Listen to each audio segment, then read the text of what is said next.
मैं शपथ लेती हूँ कि विद्यार्थी मेरा धर्म है। मानवता की सेवा करना मेरा परम लक्ष्य है। राष्ट्र की उन्नति में सदैव तत्पर रहूँगी। अपने कर्तव्य के मार्ग पर आगे बढ़ते हुए एक स्वच्छ, सुंदर तथा भ्रष्टाचार मुक्त भारत का निर्माण करूँगी। जय हिंद।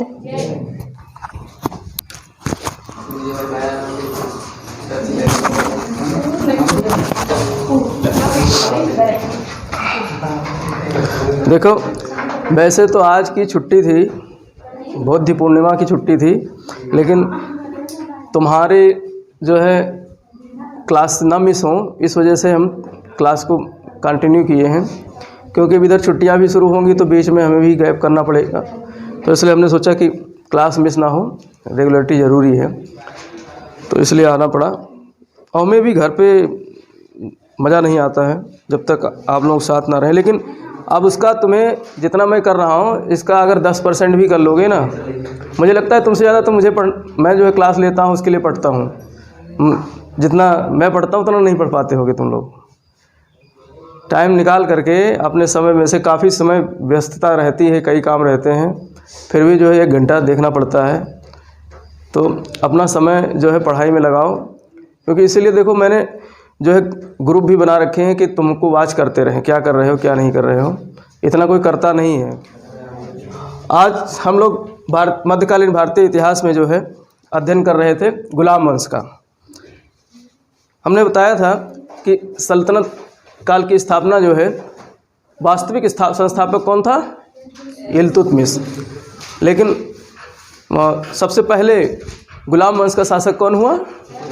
कुतुबुद्दीन ऐबक, जिसने 1206 ईस्वी में लाहौर को अपनी राजधानी बनाते हुए सिपह सालार के रूप में गद्दी पर बैठता है। बल्कि गद्दी पर नहीं बैठता है, वो कोई राजशाही गद्दी पर नहीं बैठता है, शासन सत्ता ऐसे ही संचालित करता है।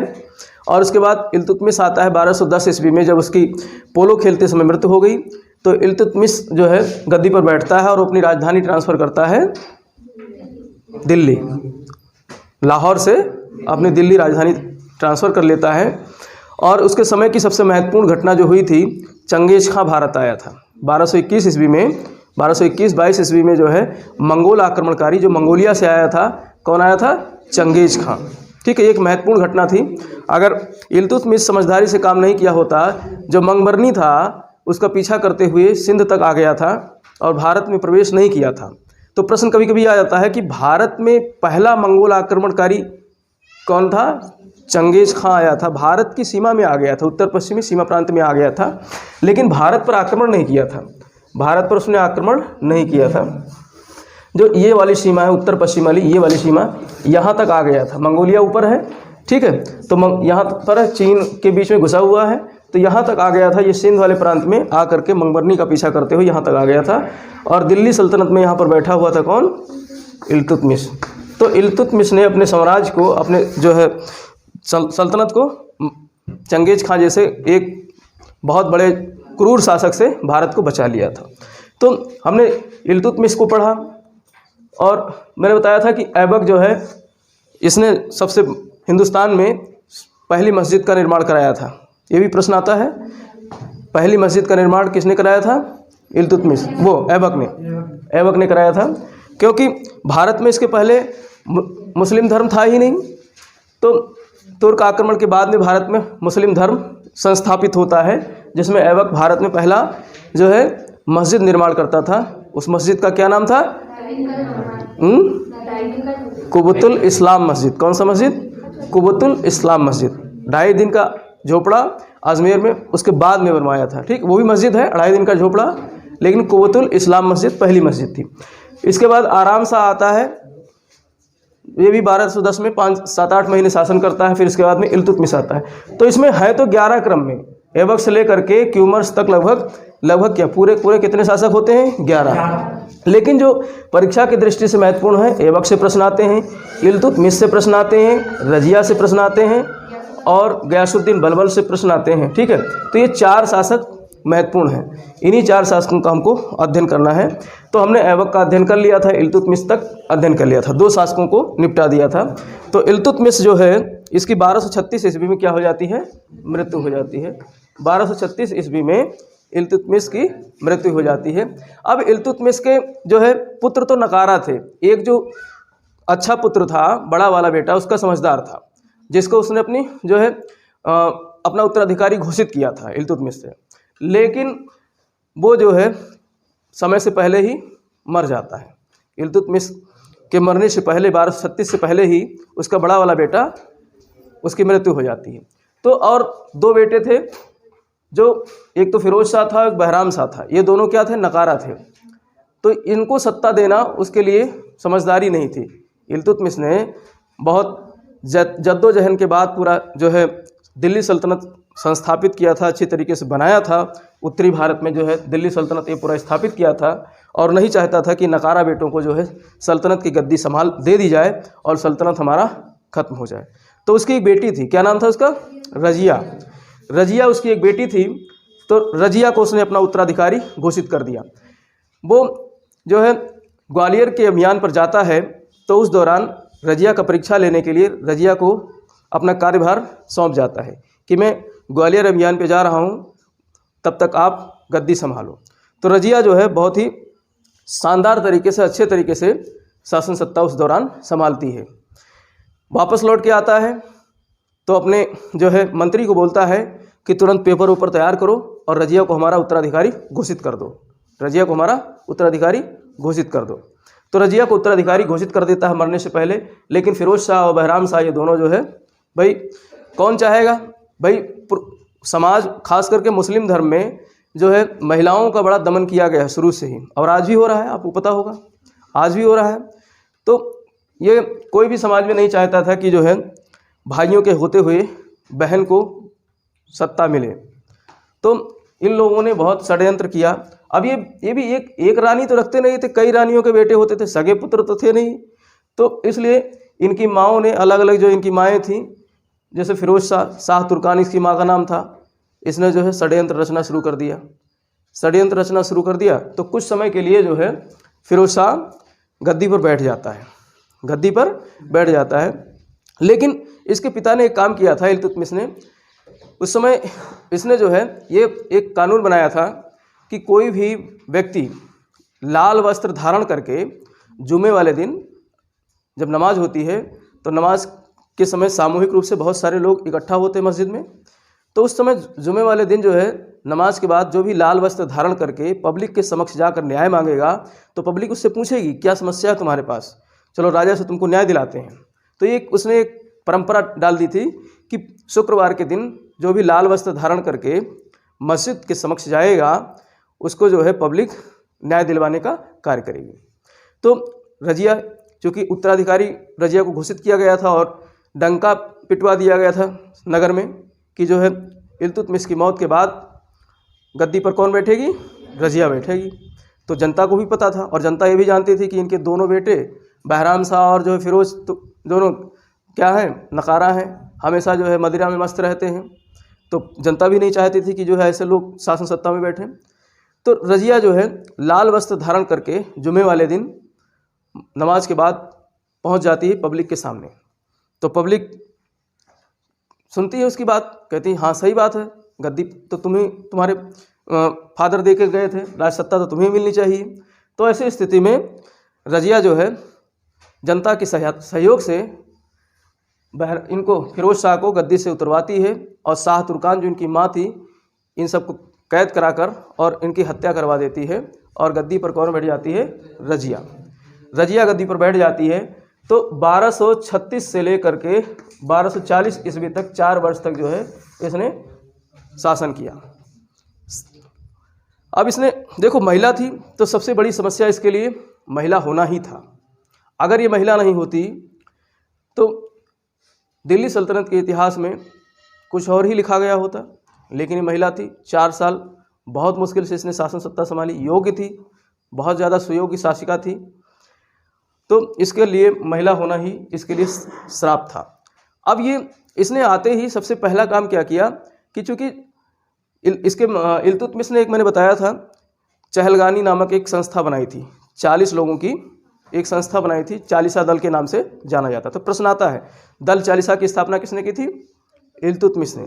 तो दल चालीसा जो कि चहलगानी नाम से जाना जाता था, तो उस चहलगानी दल में जो है 40 तुर्क सरदारों का एक समूह था। सरदार का मतलब यहाँ सिख सरदार नहीं, जो तुर्की थे, तुर्क सरदार, खलीफा अलग चीज़ होता है। तो तुर्क सरदारों का एक समूह बनाया था 40 लोगों का, जिसमें अमीर होते थे। अमीर का मतलब जो मंत्री होते हैं ना, उनको अमीर कहा जाता है। तो एक तरीके से इनका मंत्रिमंडल था, 40 लोगों का एक समूह था। तो इस 40 लोगों के समूह को कौन स्थापित करता है? जिसको चालीसा कहा गया, चालीसा दल कहा गया, चहलगानी कहा गया, इल्तुतमिश ने।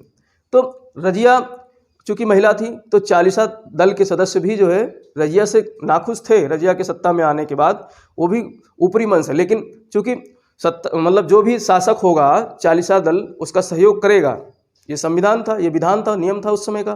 तो मजबूरी में रजिया का सहयोग कौन कर रहा था? चालीसा दल के 40 जो है अमीर लोग कर रहे थे। तो वो मजबूरी थी उनकी। लेकिन रजिया ने, चूँकि रजिया जानती थी कि ये सब हमसे नाखुश है, तो उनको और ज़्यादा चिढ़ाने के लिए, नाखुश करने के लिए उसने क्या किया? गैर तुर्कों को जो है अपने मंत्री पद देना, अमीर बनाना शुरू कर दिया। गैर तुर्क मतलब जो तुर्की नहीं थे, वो ऐसे गैर मतलब मुस्लिम तो थे, मुस्लिम में भी कई होते हैं, अफ़गानी होते हैं, अरबी होते हैं, तुर्की होते हैं, तमाम जो है उनकी शाखाएं हैं। तो जो तुर्क से नहीं थे, जो गैर तुर्की मुस्लिम थे, उनको उसने पद देना शुरू कर दिया। ठीक, जैसे याकूत खान एक अबिसिनियाई जो है हफ्सी था, अफ्रीका का एक हफ्सी था, जिसको एक पद दिया अमीर आखूर का।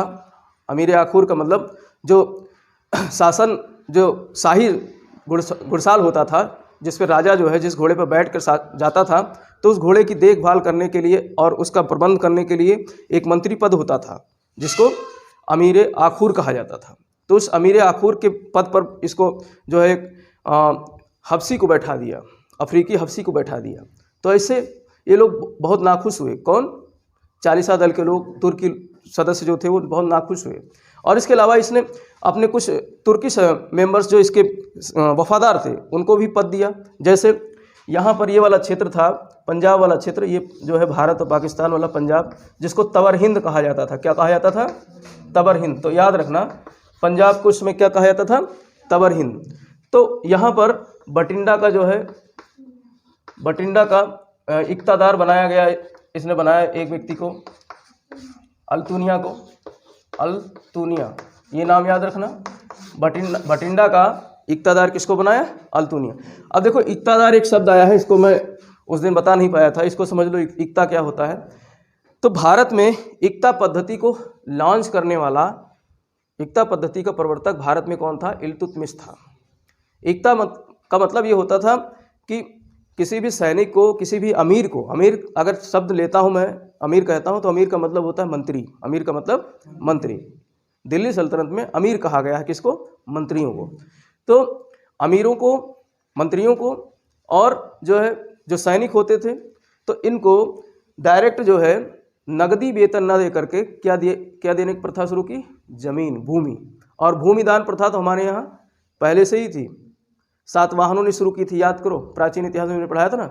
सातवाहन में नागनिका, नानाघाट अभिलेख सब देख लेना जा करके, वहाँ से शुरू होता है क्या? भूमिदान। तो इसने कहीं देख रखा होगा कि भारत में तो पद्धति बहुत प्राचीन समय से है।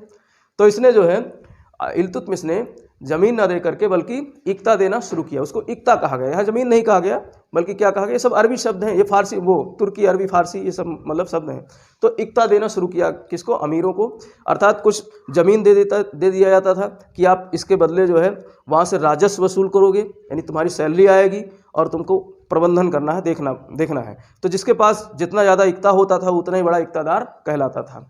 तो इसी प्रकार से यहाँ का जो है इक्तादार किसको बना? एक तरीके से गवर्नर कह सकते हो। धीरे धीरे यही पद जो है गवर्नर हो जाते हैं, राज्यपाल टाइप के हो जाते हैं, शासक हो जाते हैं, छोटे छोटे, जो बाद में सामंत होते के रूप में परिवर्तित हो जाते हैं। तो इस तरीके से अल्तुनिया को कहाँ का इक्तादार बनाया? तबर हिंद, भटिंडा, पंजाब का, जिस भटिंडा का क्या बनाया? जो है इक्तादार। और इसके अलावा बदायूं, यहीं पर क्या था? बदायूं में भी एक इक्तादार इसने बनाया, उसका नाम था एतगीन। क्या नाम था? एतगीन। एतगीन को बदायूं का इक्तादार बनाया। ये दोनों इसके जो है कृपा पात्र थे, खास व्यक्तियों में से थे। कौन? अल्तुनिया और एतगीन। लेकिन ये थे क्या? तुर्क सरदार थे। तो इनको पद दिया किसने? रजिया ने, कि कम से कम हमारा विरोध जो तुर्की चालीसा है उसमें जो है विरोध कम करेंगे। एतगीन भी एक जो है चालीसा दल का जाना माना व्यक्ति था। तो इनको जो है बदायूं का एतगीन को बनाया इक्तादार, अल्तुनिया को बनाया बठिंडा का। ठीक। और इसके अलावा जो इल्तुतमिश के समय से ही याकूत खान था। कौन था? याकूत खान। ये इल्तुतमिश को घोड़े पर बैठाने का काम करता था। जब राजा साहब घोड़े पर बैठने के लिए जाते थे तो नीचे से ऐसे हाथ रख देता था और हाथ पे मतलब पैर रख करके और राजा घोड़े पर चढ़ जाता था। तो इस तरीके से यही काम था याकूत खान का, यही काम करता था। अब यही काम रजिया के समय भी करने लगा। रजिया के समय भी जो है हाथ आगे बढ़ा देता था और रजिया सुल्तान जो है घोड़े पर चढ़ जाती थी। अब याकूत हफ्सी था, गैर तुर्क था, लेकिन अब धीरे धीरे नज़दीकियाँ बढ़ रही थी। जब ये काम कर रहा है तो फिर रजिया के लिए जो है अफवाह उड़ा दिया किसने? तुर्क सरदारों ने, कि याकूत खान और रजिया के बीच में कुछ जो है प्रेम प्रसंग हो गया है। क्या हो गया है? प्रेम प्रसंग। तो और इसके अलावा इसने एक काम और किया था, याकूत खान को अमीर आखूर भी बना दिया था। क्या बना दिया था? अमीर आखूर। तो प्रश्न यहाँ से आएगा कि अमीर आखूर रजिया ने किसको बनाया था? याकूत खान को, जो कि एक गैर तुर्क मुसलमान था।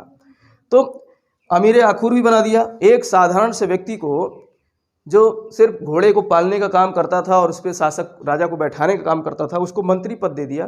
तो ये बात किनको अखरी? यतगीन को भी, अल्तुनिया को, इतगीन को और इसके अलावा चालीसा दल के लोगों को भी ये बात नागवार गुजरी, अच्छा नहीं लगा। ठीक है। तो इसी दौरान बठिंडा में अल्तुनिया ने क्या कर दिया? विद्रोह कर दिया। बठिंडा पंजाब में अल्तुनिया ने क्या कर दिया? विद्रोह कर दिया। अब विद्रोह को दबाने के लिए रानी साहिबा, कौन? रजिया सुल्तान याकूत के साथ कहाँ जाती हैं? बठिंडा।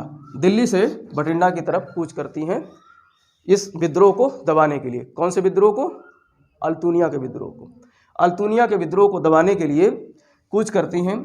इधर जो है ये अब जो बारामसा था, बारामसा ये जो है धीरे धीरे पंख फैलाने लगता है। अपने जो यहाँ 40 दल के सदस्य थे, चहलगानी सदस्य थे, उनको अपनी तरफ मिलाने का प्रयास करता है, क्योंकि वो भी नाखुश थे। तो चहलगानी सदस्यों को अपनी तरफ मिलाने का प्रयास करता है। लेकिन यहाँ पर जाकर अल्तुनिया जो है याकूत को मार देता है। विद्रोह में अल्तुनिया जो है याकूत को क्या कर देता है? मार देता है और रजिया को बंदी बना लेता है। तो रजिया बंदी हो जाती है। अब इसके तो बल्ले बल्ले हो गए कि अब जो है अल्तुनिया तो रजिया को बंदी बना लिया, अब हम शासक बन जाएंगे।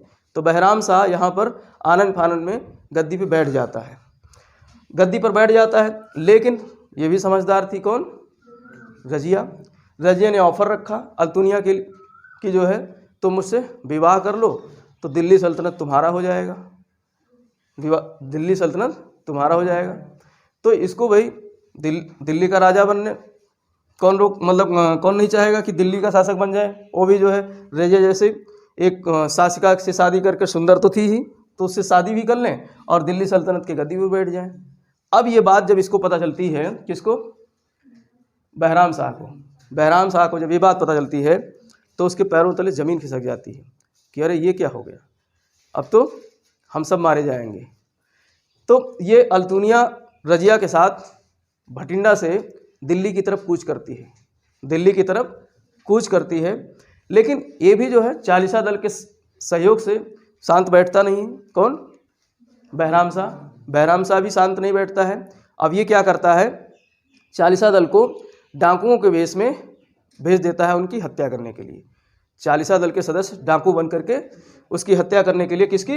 अल्तुनिया और रजिया की हत्या करने के लिए निकल पड़ते हैं बठिंडा की तरफ। उधर से बठिंडा से कौन आ रहा था? ये दोनों आ रही थी, अल्तुनिया और रजिया। रास्ते में हरियाणा पड़ा, रास्ते में हरियाणा तक ये लोग आ गए थे। हरियाणा में एक स्थान था कैथल, याद रखना। ठीक है। तो कैथल में ये रात्रि विश्राम के लिए अपना शिविर लगाते हैं। कौन?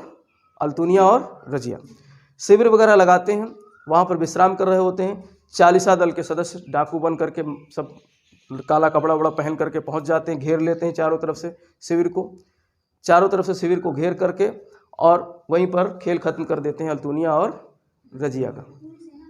हाँ, पूरी सेना सब, मतलब अब अकेले तो नहीं रहे होंगे, सब पूरी सेना लेकर आए होंगे, तो इस तरीके से पूरा सबको मार देते हैं शिविर में सोते ही। तभी भाई यहाँ सेना तो ज़्यादा सेना तो यहीं पर थी, अभी विश्राम कर रहे थे ना, रात्रि विश्राम भी तो कर रहे थे।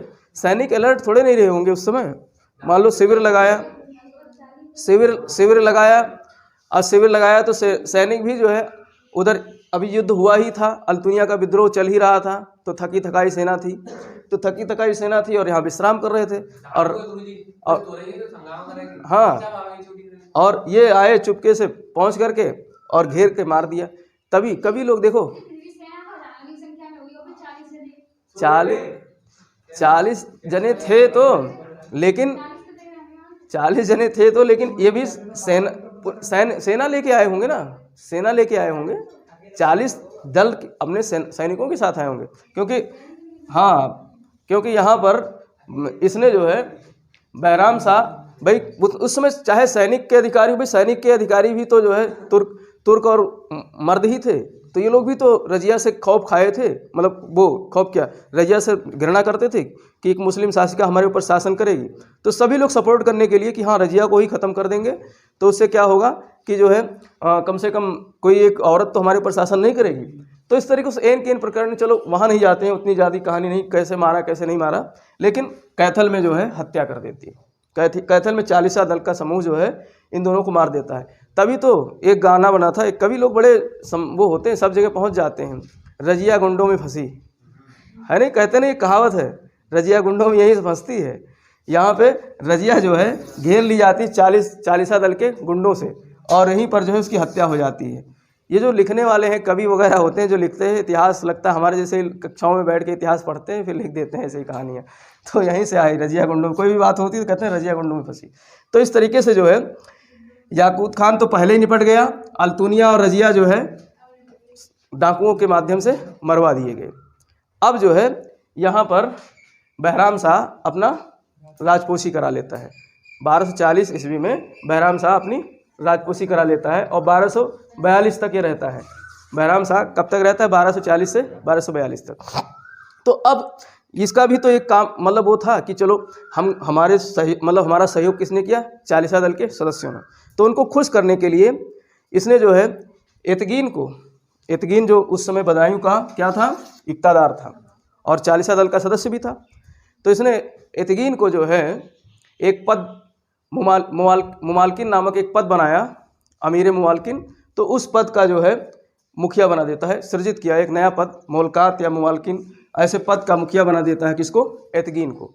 एक जो है उसको एक तरीके से जो है पद सृजित करके सम्मानित करता है कि जो है 40 दल के सदस्य हमारे ऊपर खुश रहें, जिससे कि हमको भी न निपटा दें। लेकिन 40 दल के सदस्य, अब ये तो बहुत ही अयासी टाइप का शासक था, तो 40 दल के सदस्य 1242 ईस्वी में इसको भी ख़त्म कर देते हैं। इसको ख़त्म करके फिर अलाउद्दीन मसूद शाह को सत्ता पर बैठाते हैं। तो 1242 से और 46 तक 4 वर्ष तक मसूद शाह रहा, लेकिन इसके समय में कोई ज़्यादा महत्वपूर्ण घटना नहीं हुई। इसी के समय में जो है बहुत ज़्यादा कोई घटना घटित नहीं हुई, लेकिन बहराम शाह के समय में एक घटना होती है जिसको याद रखना। 1241 ईस्वी में उसका मंगोलों का आक्रमण होता है। दिल्ली सल्तनत पर पहला आक्रमण होता है मंगोलों का, लेकिन भारत की सीमा पर दूसरा आक्रमण होता है। दिल्ली सल्तनत पर तो पहला होता है और भारत पर दूसरा होता है। तो ये याद रखना किसके समय में होता है? बहराम शाह के समय में। बहराम शाह के समय में 1241 ईस्वी में मंगोल आक्रमण करते हैं। कहाँ पर? दिल्ली सल्तनत पे। तो मंगोलों के आक्रमण शुरू हो गए थे। मंगोलों के आक्रमण अब भारत पर शुरू हो गए थे। पहला तो चंगेज खां आया था, लेकिन उत्तर पश्चिम सीमा प्रांत से सिंध से ही वापस लौट गया था। उसने वादा किया था कि हम तुम्हारी सल्तनत को नुकसान नहीं पहुंचाएंगे, तो वापस लौट गया था।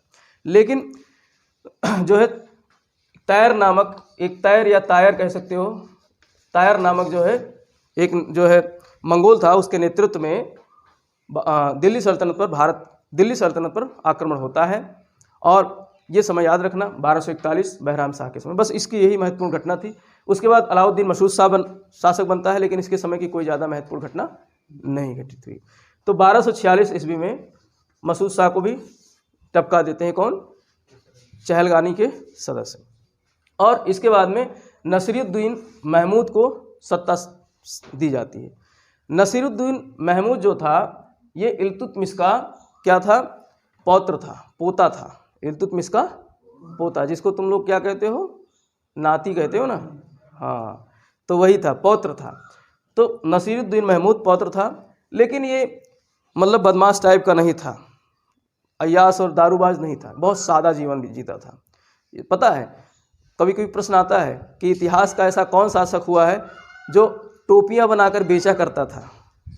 ये टोपी बनाकर बेचता था और उसी से अपने घर का गुजारा करता था। तो ऐसे भी शासक हुए हैं हमारे उमेश मास्टर जी से जैसे। तो नसीरुद्दीन महमूद जो है, नसीरुद्दीन महमूद जो है टोपियाँ बना करके बेचा करता था, उसी से अपना जीवन यापन करता था। लेकिन बहुत समझदार था। समझदारी इसलिए दिखाई कि चालीसा दल के सदस्यों से सभी भय खाते थे कि चालीसा दल के सदस्य अभी तक सबको टपकाते आए हैं और बारी बारी से राजा बनाते आए हैं, तो कहीं ऐसा ना हो हमें भी टपका दे। तो इसने बलबन जो चालीसा दल का आप जो है काफ़ी उभरता हुआ जो है व्यक्ति था। बलबन इल्तुतमिश के समय से ही जो है उभर रहा था। बलबन भी जो है गुलाम था, इल्तुतमिश का गुलाम था। बलबन किसका गुलाम था, इल्तुतमिश का गुलाम था। तो बलबन जो इसमें चालीसा दल का उभरता हुआ व्यक्ति था, उसको नायब की उपाधि दे देता है, उसको नायब बना देता है। क्या बना देता है, वजीर या नायब बना देता है।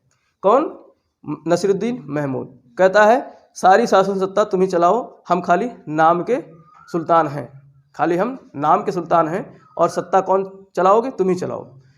तो 1246 से लेकर के 1220 साल रहता है, 65 तक, हाँ 65 तक, लगभग 20 साल, 1246 से 1265 तक लगभग 20 साल। देखो समझदारी से काम किया तो 20 साल तक शासक बना रहा है।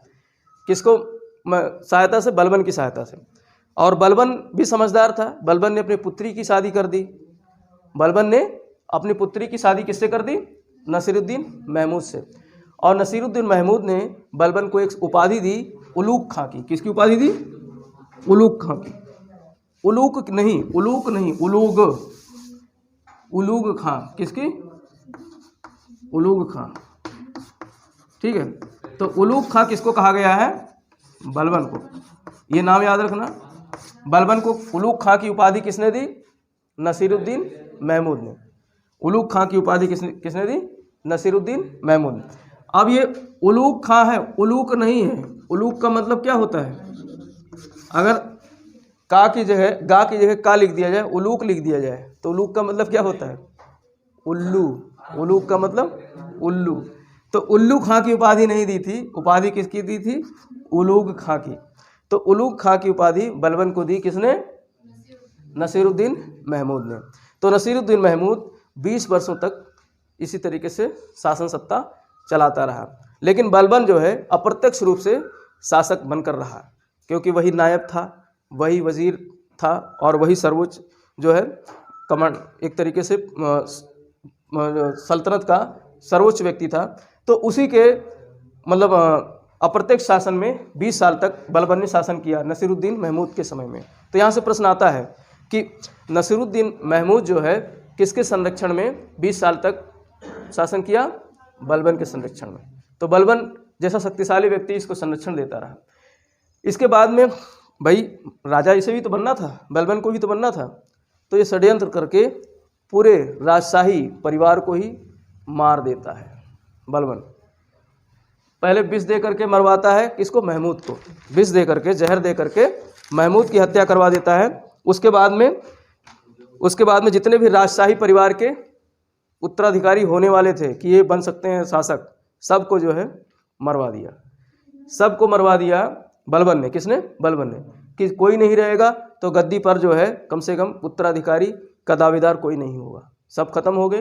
बलबन गद्दी पर बैठ जाता है। कब, 1265 में। 1265 में गद्दी पर बैठ जाता है।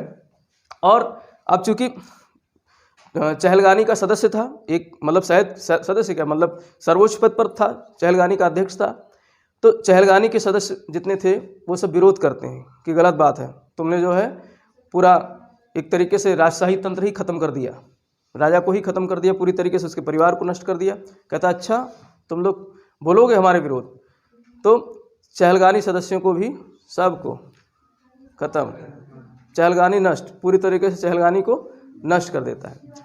तो प्रश्न आता है कि तुर्क जो है चालीसा दल या चहलगानी को खत्म करने वाला शासक कौन था? बलबन। उसका फाउंडर कौन था जिसने इसकी रचना की थी? इल्तुतमिश। चहलगानी को अस्तित्व में लाने वाला कौन था? इल्तुतमिश। और चहलगानी के अस्तित्व को खत्म करने वाला कौन था? बलबन।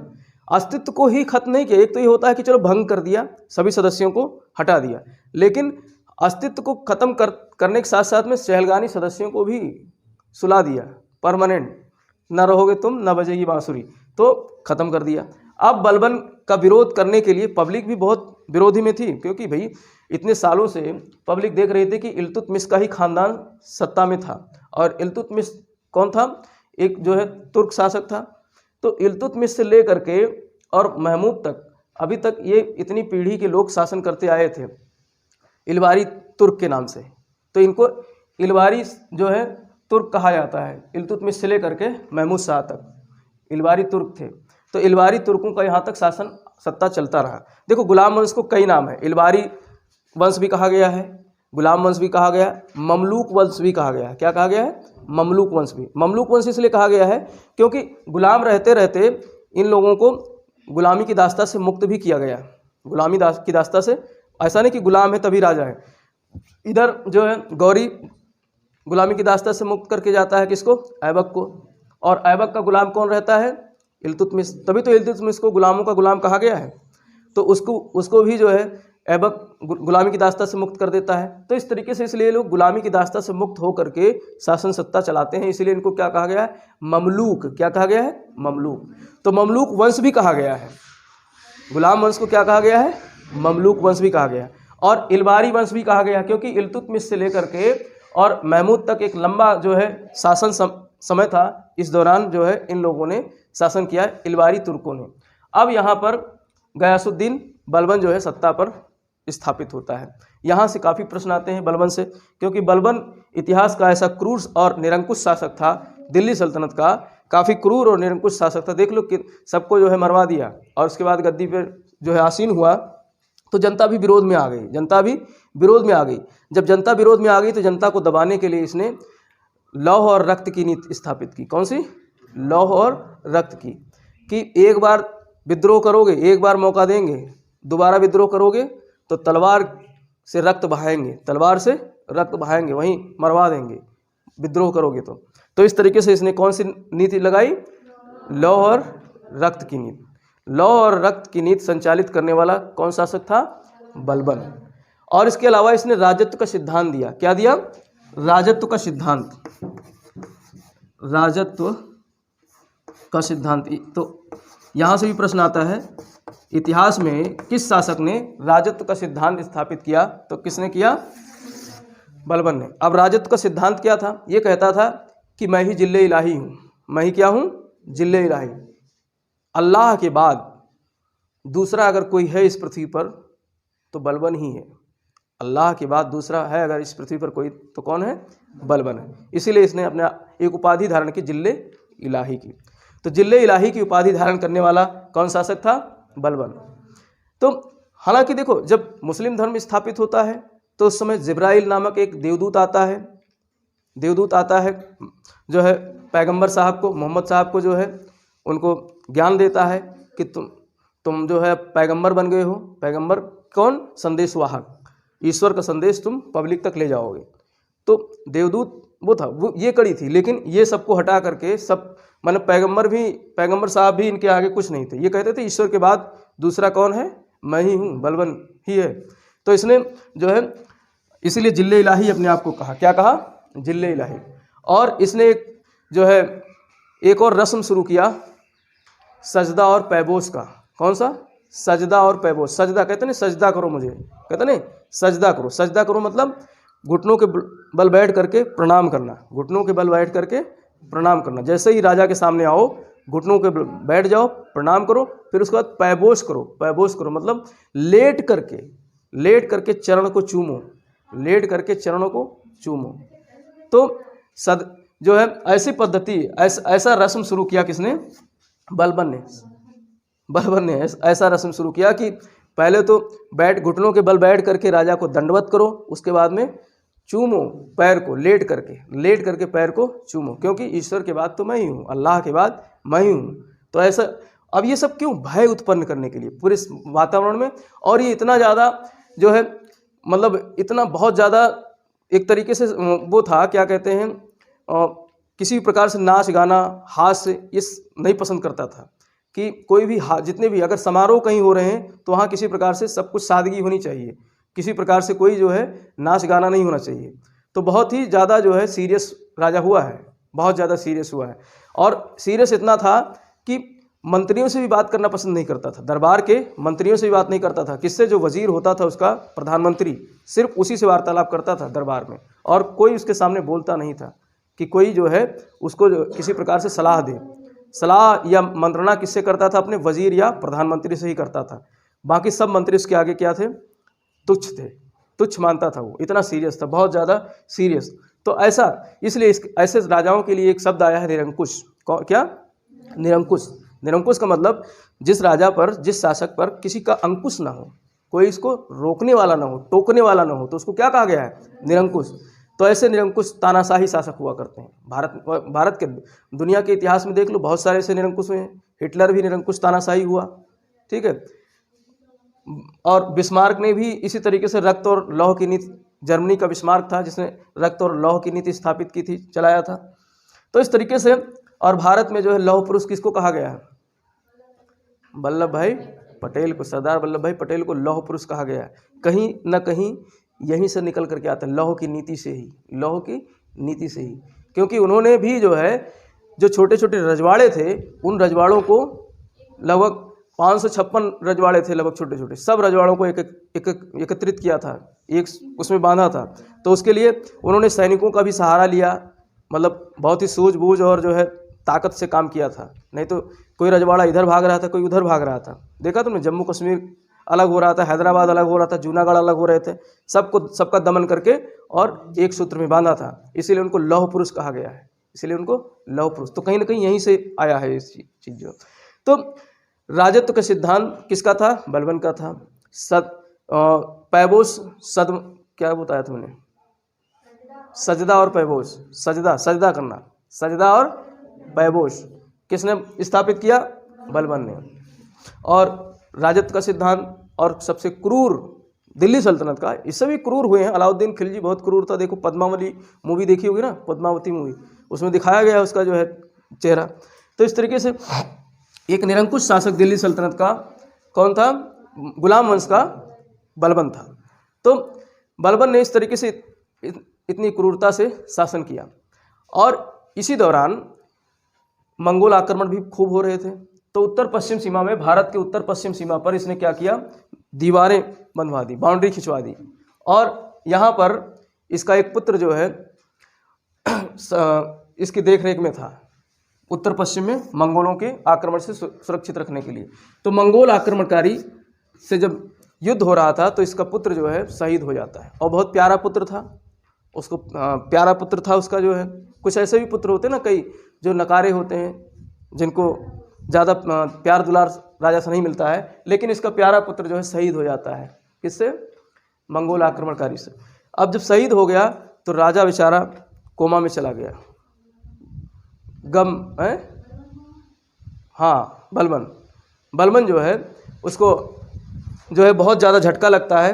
देखो जितना ज़्यादा राजा या कोई भी व्यक्ति जो इस तरीके से समाज से कटकर रहता है ना, तो वो अंदर अंदर कहीं ना कहीं एक पीड़ा सी होती है। बैठ कर के बहुत रोया था जब इसका पुत्र मरा था। तो कई हफ्तों तक इसने जो है लोगों से मिलना जुलना बंद कर दिया, अकेले एकदम एकांत में रहा, खूब रोया। लेकिन पब्लिक के सामने कभी रोता नहीं था, आंसू नहीं निकालता था, क्योंकि आंसू निकालेगा, रोएगा तो फिर पब्लिक या मंत्री उससे डरेंगे कैसे, भयभीत कैसे होंगे। तो अपने पुत्र के वियोग में इसकी भी मृत्यु हो जाती है, किसकी? बलबन की। तो 1287 ईस्वी में बलबन भी अलविदा कह जाता है। तो इस तरीके से एक क्रूर निरंकुश शासक का अंत हो जाता है 1287 ईस्वी में पुत्र वियोग में। तो प्रश्न आता है कि गुलाम वंश का कौन सा शासक था जो पुत्र वियोग में मर जाता है? दशरथ की दशा भी यही थी। दशरथ भी पुत्र वियोग में ही चले जाते हैं, लेकिन राम जी छोड़कर नहीं जाते हैं, राम जी तो वनवास के लिए जाते हैं, तो ऐसे वियोग में। और यहाँ पर जो है पुत्र वियोग में मर जाता है कौन? बलवान। तो 1287 ईस्वी में एक निरंकुश शासन का अंत हो जाता है। इसके बाद में कैकुबाद और क्यूमर्स, जो कि इसी के जो है पौत्र थे। कैकुबाद और क्यूमर्स किसके पौत्र थे? बलबन के। ये कैकुबाद 1287 से 1290 तक शासन सत्ता पर स्थापित होता है, 1287 से 90 तक। अब इसी समय अफगानिस्तान का एक व्यक्ति फिरोज नामक जो है आ जाता है, कहाँ पर? इसी के दरबार में, कैकुबाद के। वो भी षड्यंत्र रचता है कि अब ये लोग हो गए हैं कमज़ोर। अब क्या हो गए हैं ये लोग? कमज़ोर।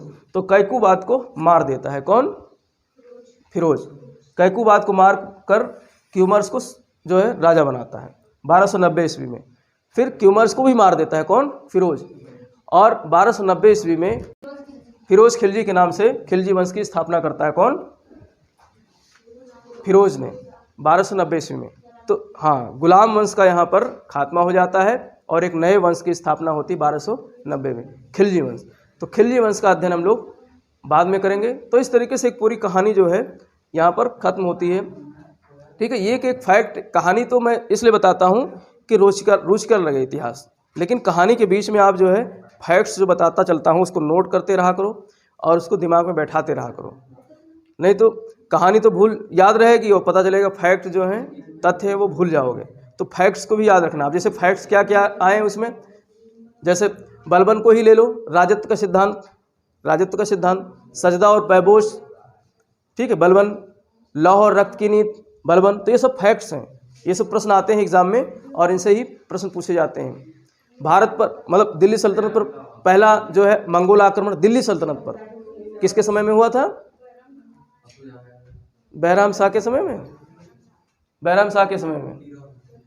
ठीक है, तो इस तरीके से ये सब याद रखना है। 1241 ईस्वी फैक्ट्स आपको याद रखने हैं। तो इस तरीके से 11 शासकों का यहाँ पर गुलाम वंश 1206 ईस्वी से लेकर के 1290 तक रहता है। अब कल जो है हम टेस्ट लेंगे, ठीक है।